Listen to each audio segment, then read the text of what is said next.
Hello and welcome to Fine is a Four-Letter Word. My guest today is Sonia Graham. Welcome to the show, Sonia.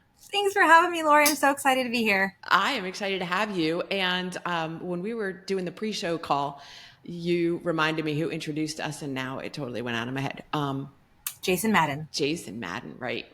Wanted to give him a shout out because, and it's funny because it's been a couple of years and we've just been friends on Facebook and we haven't had that much interaction. But, you know, when the time is right for somebody to show up on this program, there they are. Yep, here I am. So, and here you were to ask me. I wouldn't be here without you asking me. So thank you for that. Well, and you know, in the whole time that we've been connected, watching your journey from where you were to where you are now is just so incredible. And that's why I was like, yeah, you need to come on and talk about your story. Thank you. So I appreciate your willingness to do that. Sometimes I forget people actually pay attention to me on social media. So well, a lot of times it can feel like you're shouting into a void, but you never know who's watching. Right. Exactly. Well, thank you for tuning in to the Sonia Show. I appreciate it. Let's get started by hearing your response to the question of what were the values and beliefs you were raised with that contributed to you becoming the person you are? That's such a hard question because I was raised so differently from most people. I was adopted at 2, and the people who adopted me were Puerto Rican Irish Catholics. I don't know if you know anything about those 3 separately and then combined, but pretty intense, pretty strict, especially because I'm a girl. And then I was actually put into a different hospitals and eventually ended up in Boys Town, which is a school for not bad kids, because Father Flanagan says there's no such thing as a bad boy, but for kids who were kind of like either going to end up dead on the streets in prostitution or worse. So, and thankfully that wasn't necessarily going to be my journey, but my parents were just, as hard as they tried, they just weren't equipped to deal with the type of PTSD I had. So that is where I ended up. So all that to say is I didn't have a normal upbringing. I had more examples of what I didn't want to be as opposed to, ooh, these are values I want to hold on to and mirror. And so I guess the values I grew up with is, you know, you come first. The only person at the end of the day is you. So you have to be true to you. Do your best. Truly treat people the way you want to be treated. I later learned to treat people the way they want to be treated, but that takes an extra level of conscious. Right. But I was like, if I don't want to be lied to, I'm not going to lie to someone. If I don't want to be stole from, I don't want to steal. If I don't want to be sworn at, I'm not going to swear. So, and at the end of the day, like, family is first, but it's not the family that you were given, it's the family that you were chosen and the people that show up. So I think those are the biggest values that I would say I grew to use while growing up. Yeah. Where were you raised? What part of the country? Another great question. My dad was Air Force. So we moved everywhere I was born in California. Then we went to Michigan. We went to Mississippi. We lived in Alabama. We lived in Spain. I was in hospitals in Pennsylvania, Spain, Alabama, then eventually, California. And then I eventually ended up in Omaha. Wow. Nebraska. That is. And Utah. And then I graduated high school in Wichita, Kansas. Wow. That is a lot. That is a lot. And did you find that all of those moves helped make you more resilient? So I have mixed emotions with that. I have no problem saying goodbye. I have a really hard time keeping people close. I have a really hard time with lasting relationships because I have been kind of conditioned that every 2 to 3 years you're going to move. Yeah. Right. So Right. I don't know if it's resilient or if it just helped with my disassociation ability or Hmm. my goodbye ability. I do think it added a lot of flavor. It exposed me to a ton of cultures, a ton of thinking and beliefs and customs. And I'm so grateful for that part. Sure. Yeah. Yeah.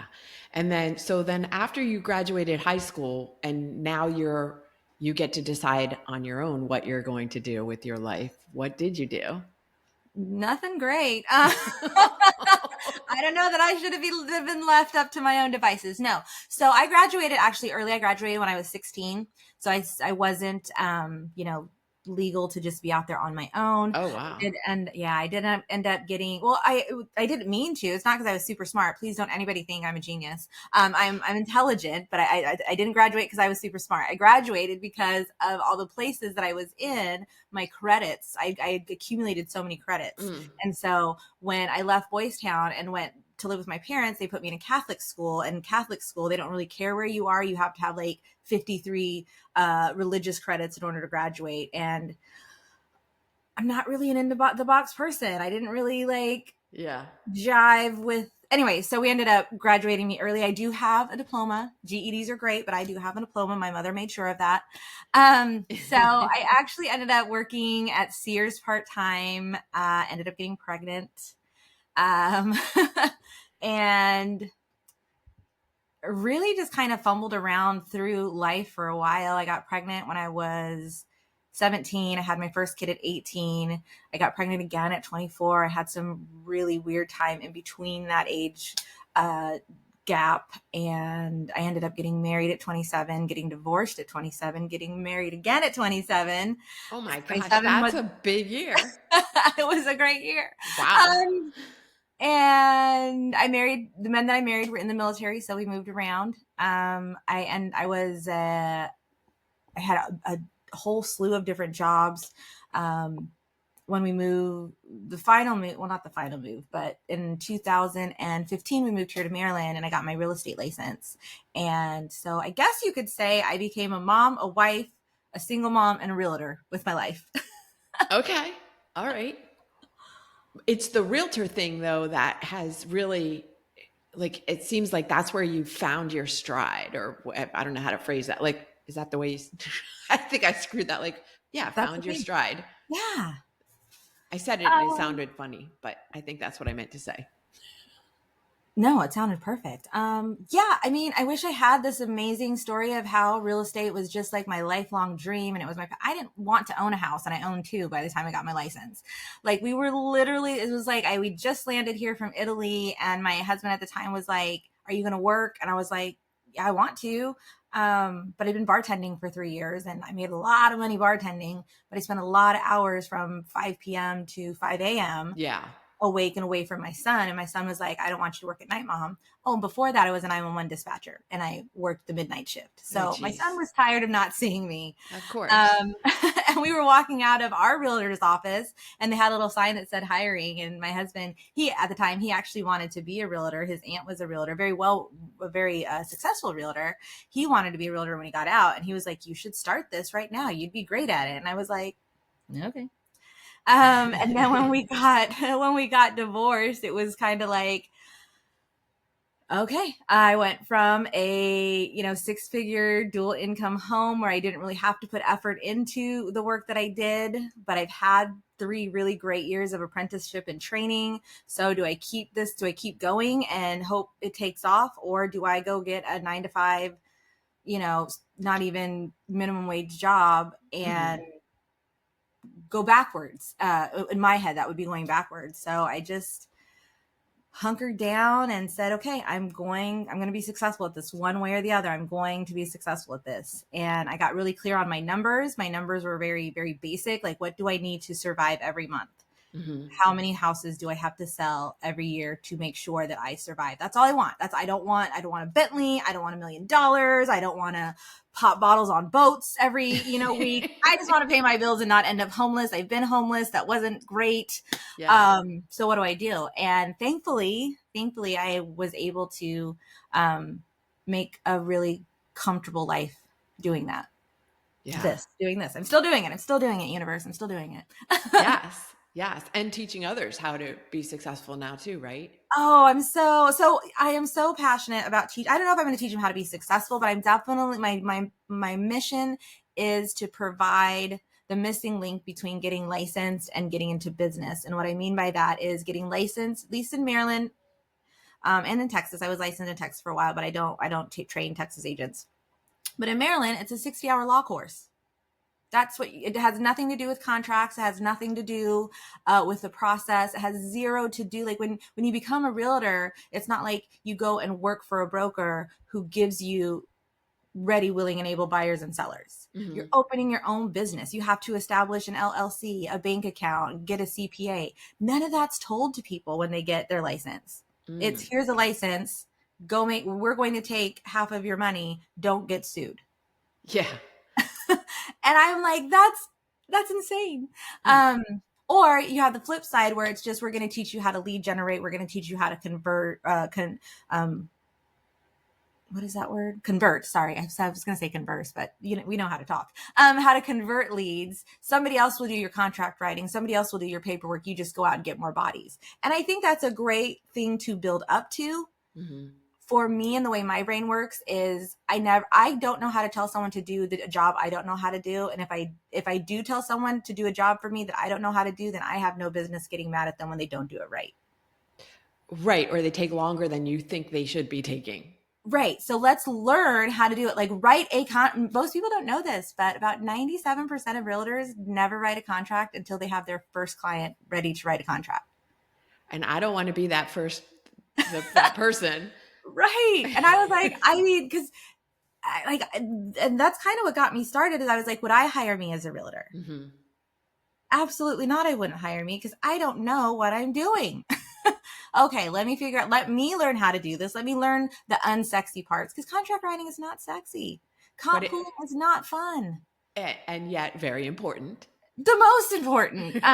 So yes, it is my passion to just basically give people a really strong foundation. This is how you do the job of a realtor. Go hire you a coach. Go join a big team. Go do whatever to help you, to motivate you and get you excited. Let me just show you how to do your job and give you some tools. And if you use those tools and if you learn the process and then add your own flavor, then yeah, you'll be successful. Because that's what I did. I had a really great mentor who took me under his wing, let me write all of his contracts. And I say let me, not made me, because again, I didn't have my own clients to write contracts for. Right. And thinking I need a client to write a contract, wrong thought process. But 2015 me had that thought process. So here I was putting in the reps, learning the process, listening to him talk to people. And that just made all the difference for me. Yeah, absolutely. I love that you had that way of thinking to improve yourself for the better. I mean, for everybody, for your clients and for yourself, to make the experience better and like a little bit easier for you. Not that it's easy, but to build your confidence so that then your clients could be confident that you know what you're doing. Yes. Yeah. And that's the trick, is I've learned that as long as you say something confidently, people will believe you. And they will give you the grace and the space and the time to figure it out. Even if I confidently say, you know what, I'm not really sure what that answer is, and I know someone who will answer it, people aren't going to be like, oh, well, you're fired, I'm not going to work with you. They're going to be like, oh, look at her, confident enough to say I don't know, but also she's smart enough to know where to get the answer. So, and confidence comes from doing things over and over and over and over again. So, right. Yeah, exactly. I want to go to something that we talked about again in our pre-show conversation about wanting life to be beige. Because I thought that was such an interesting way of phrasing things. I mean, obviously you just gave us the early part of your life, which was a lot of chaos. Mm-hmm. And, all the way up to, I think, more recent years, like most of your life was chaos. Yes. And it's only been, very recently, past, I don't even know how many years, a few, that you've been able to find some peace. Mm-hmm. Yeah. So talk about wanting life to be beige. Because when people hear that, it sounds like, oh, so you just want a boring life. Yeah. Yeah, thank you. Ding, ding, ding, ding. So here's the thing about being beige. I have experienced the highest of highs. I've experienced the lowest of lows. You know, when you're born to people who abuse you and don't love you and don't care for you, your brain does not form the way that somebody who is loved and cared for forms. Your brain is programmed for chaos. Your brain is programmed for pain. And so subconsciously, I learned this in therapy. Subconsciously, your brain is always looking for that because there's an like when people talk about fight or flight, the fight reaction is just surges of adrenaline all the time that you can't shut off. Your body is constantly like this, ready, you know? And when you live like that for 38 years. And it wasn't constant. I don't want to make it sound like and I had some really good moments. I don't remember a lot of them. Thank you, trauma. But I know that they were there. I've seen pictures. I've heard, recollection. But when your brain is trained for trauma, you're always, it's almost like being an addict. It's like, where can I get my next hit of dopamine, adrenaline? How can I ruin this relationship? How can I stir this pot? How can I make my body feel what it needs to feel? Because that's what I think I need to go forward. Because that's what is familiar. That's what's familiar. That's where you live. And I did not even know until this past year, until 2023, that I didn't know how to experience joy. Wow. A lot of people will make fun of people who are in their camera, like at a concert. And I went to a ton of concerts. And someone had said in my comments, "Ooh, what's up, little bubble?" Someone had said, "Oh, you can't be in the moment enjoying this concert. It's so sad to see all those people on their phones." And I thought, he's right. I have more footage on my phone than I remember being present for this. And I have front row seats. Like I don't play when it comes to experiences. Like I'm going to be in there, right? But my brain and my body physically couldn't process the joy. So I had to record things so that an hour after I could look back, and it was almost like I disassociated while I was there because it was just too much. And then I would look and be like, "Oh yeah, that was fun. Oh, I don't remember that, but that looks cool." So it's like watching a movie of somebody else. Yes, all the time. And so I realized I was booking all these amazing, wonderful, great things because I wanted to feel joy. I wanted to feel the adrenaline rush that came with joy, and my body didn't know how to process it because my body and my brain are constantly looking for the other shoe to drop. They're constantly looking for, okay, it's good right now. So that means like I have a big sale now. So that means something catastrophic is going to happen that I'm gonna have to pay for to fix. I don't get to keep that money. And a lot of people say, "Oh, Sonia, that's you living in scarcity." No, that's called trauma. It's called trauma.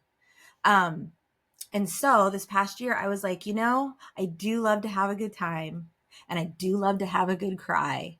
I'm definitely cut out to handle any emergency situation. I was a 911 dispatcher, for crying out loud. Yeah. As a child, I survived being killed almost, 3 times before I was 2 years old. I got that.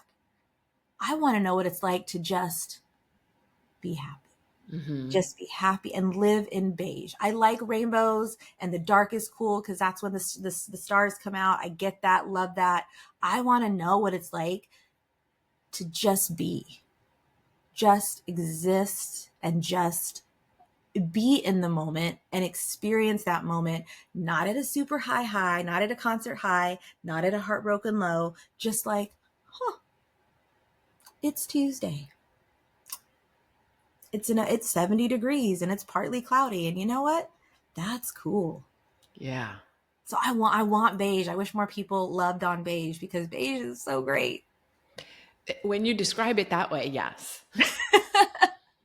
That's what I see beige as. I don't see beige as boring. I see beige as safe and as consistent. Because again, with trauma, we don't have a lot. The only consistent we have is we're going to be hurt. We're going to be hurt. We're going to have to survive. Beige is, I'm surviving. Yeah, that it's safety. And safety and peace, which as a survivor of trauma, you haven't had much of. And so therefore, like you said, no experience living that way. None. And it's been such a journey for my therapist and I, because like she sees and she knows all these things, and she's a wonderful thing. So let me just preface this with, I did not support therapy for the better half of my life because I was forced into therapy. I was given horrible diagnoses because PTSD in children was not even considered in the 80s when I was struggling at the height of it, I think. And so I was given all kinds of crazy diagnoses. I was very smart. So I was smart in the sense where I was always looking out for myself. And if I thought people were trying to get one over me, or if I thought people were trying to trick me, then I would like fight or flight. I was in fight. I was going to defend myself, and sometimes at my own detriment. So if I thought they were trying to trick me, I was always trying to be 1 step, 2 step, 3 steps ahead. And then when I figured out that my parents actually had to pay for everything that they were putting me through, that was very scary. It's very scary to just be dropped in with a bunch of strangers and not know when you're going to leave. It's very scary to wake up. When I went to the Utah desert, I woke up in my room and there was 2 huge men I didn't know in my bedroom, that when I woke up, they handed me my clothes, stuck me in a car, were like basically my security, and flew me to Utah. Like, it's a very scary situation, right? Yeah. And so I would purposely do things to either extend my stays and rack up their bills. And so like it wasn't healthy by any stretch of the imagination. But then I would be pumped full of medicine that numbed me out, that didn't work. Because they didn't need it. PTSD isn't a medicinal cure, so to speak. And that's a whole different conversation. But so I was not an advocate of therapy until finally in 2019, my youngest child attempted to kill me, and I was left in my house all by myself. My husband had just left me. He was threatening to kick me out. My son just tried to kill me out of nowhere. He's never been a violent child. I don't speak to my mother and my father, so I don't have any support there. And I was like, I just can't do this anymore. I have been strong for so long by myself. I've put on a happy face. I toxic positivity till I blew in the face. Everything was fine. Everything was fine. Dang it. But it's not fine anymore. And suicide has never been an option for me. My big brother died by suicide in 2015. And, I still to this day will never understand his life and my life. Not that there's any comparison, but why was I strong enough to hang on, and why did he check out? Because he's actually the reason why I'm here. But in that moment, I was like, if suicide was an option, that's where I would be right now. So I can't do this anymore. And so I got really smart, hired a therapist, and she's been wonderful. She specializes in trauma therapy. So make sure, if you're listening to this and you're considering therapy, please do your research. Don't be afraid to say things like our first conversation. I'll never forget. I was like, look, we're not unpacking my childhood. We're not dealing with I just need to get past the fact that my kid tried to kill me. If you can get me past this, I'll be fine. Yeah. Yeah. 5 years later, we're learning that, yes, I am going to be fine. I'm going to be more than fine. And she made it safe to unpack some of my childhood trauma, some of my my trauma around my parents. And she has helped me walk into Beige and be appreciative of it. So yeah. How old was your son at the time? 15, 16, 15 or 16. And I don't want to leave listeners hanging, because tell them where you are with him now. Oh my gosh, we have the best relationship ever. It was 2 years of separation during COVID, so I wasn't even allowed to go like see him. But he was in therapy. I was in therapy like twice a week. And when the state was like, okay, he's ready to come home, and I was like, wait, what? This person tried to kill me. Yeah. Thankfully, at that point, it had been 2 years of therapy, and I lovingly but firmly said, listen, I had moved in the time that he was gone. I had to move. My husband at the time had kicked us out and was letting the house go into foreclosure. So I'd moved, and I said, listen, this house is the first house I've ever lived in where nobody has hurt me. Nobody has hurt me. Nobody has used me. Nobody has lied to me. It is decorated the way I want it. It smells the way I want it.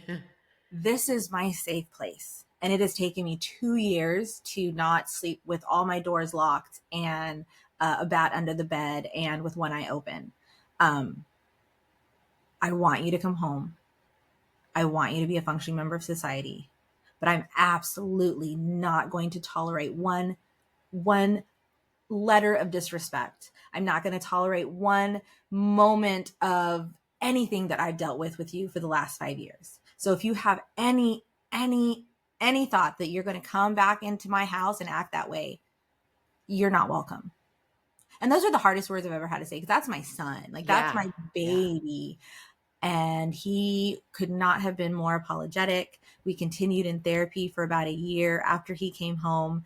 He, on his own, he graduated high school, and on his own decided to go to college. He just came home one day. It was like, "Hey, Mom, I start college on the 26th of August." And I was like, what? I've never been that mom that's like, you have to do this and this and this. I was like, whatever you're like, find your bliss, like find what makes you happy, do that thing. The answer isn't in a piece of paper that you pay, $40,000 for. Right. Whatever life, like whatever path you want to be on, I'm going to support you there. But he is in college. He's now in his second year in college. He works at a gym. He's preparing to walk a bodybuilding stage in August. Oh, wow. He is the most emotionally intelligent human I have met in a very long time. He's very apathetic. We both still have things that trigger us. And when we either recognize the trigger in the other person or we feel it ourselves, we now can have conversations that are like, "Hey, your energy changed. What's going on? Hey, do you need a minute? Do you want a hug? Do you need space? How can I show up for you?" And that's him. That's not me talking to him. That's wow. Him talking to me. Yeah. He's very protective of me when it comes to anybody. And he's just wonderful. Like he's just wonderful. And I'm, as horrible as the memory of that is, I am grateful that we were able to move past it and be where we are today, because it could have had a very different ending. Yeah. I mean, that is really tremendous. And that's a testament to the work that you've been doing all of these years, as well as the work that he took responsibility for doing. Yeah.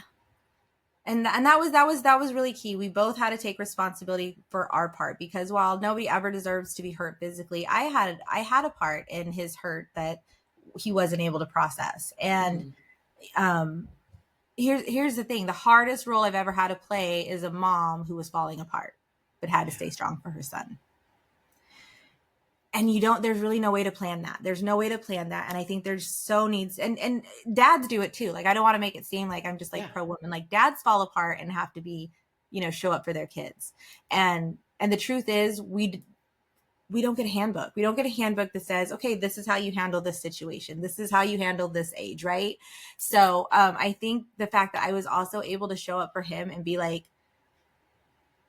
I don't know how to be the best version of myself right now. I don't know what to do. I'm going to figure it out, but I need space right now because I've never dealt with this.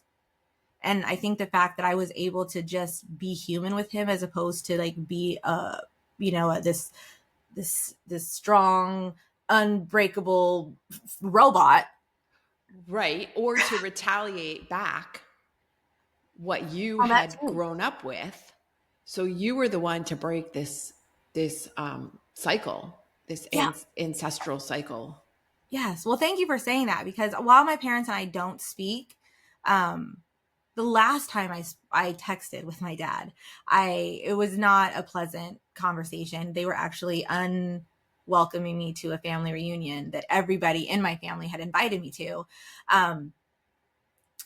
And I don't remember what he had said to me, but my last text message was, I'm really grateful for the dad you were to me, even though it's not the dad I wanted you to be, because had you been any other dad to me, I wouldn't be able to be the parent I am to my son, Aiden, and we wouldn't be where we're at. And so as painful as that relationship is, and there's still days where I'm like, maybe I should call, maybe I should send a voice message. Of course. if they were if I'm just a firm believer, if they were the parents that I wanted versus the parents that I needed, I wouldn't have the relationship with my son. And so I'm going to forever be grateful for them for that. Yeah. And it serves you on every level Mm-hmm. better to be Yeah. in gratitude than to be in anger or resentment, and not that those emotions aren't valid. Correct. It's just to live there does not serve you. It doesn't. And I was trained all my life because I'm very passionate, as my grandma says, but I have very big emotions. A lot that stem from trauma and not being able to process them as a baby, and not being, taught when you cry, you get love. When you're Yeah. sad, so I have, like, my emotions are just huge. I'm super duper happy, and then I'm super duper angry. And so just, kind of being able to process them a little bit differently. Yeah.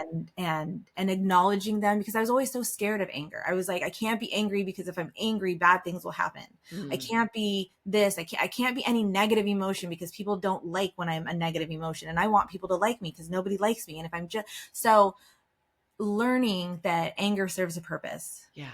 I don't have to invite anger to sit and hang out with me, but I can say, ooh, anger, you're protecting me because I feel threatened. I feel threatened because this is triggering this for me. I'm sad. I'm sad's okay. Sad's okay. Sad's a great emotion. I cry once a day. I mean, Yeah. And so I just think, being able to honor those feelings and not sit with them, but like, okay, there you are. You're upset. What are we upset about? What are we sad about? Okay. Guess what? That happened in the past, and that was terrible.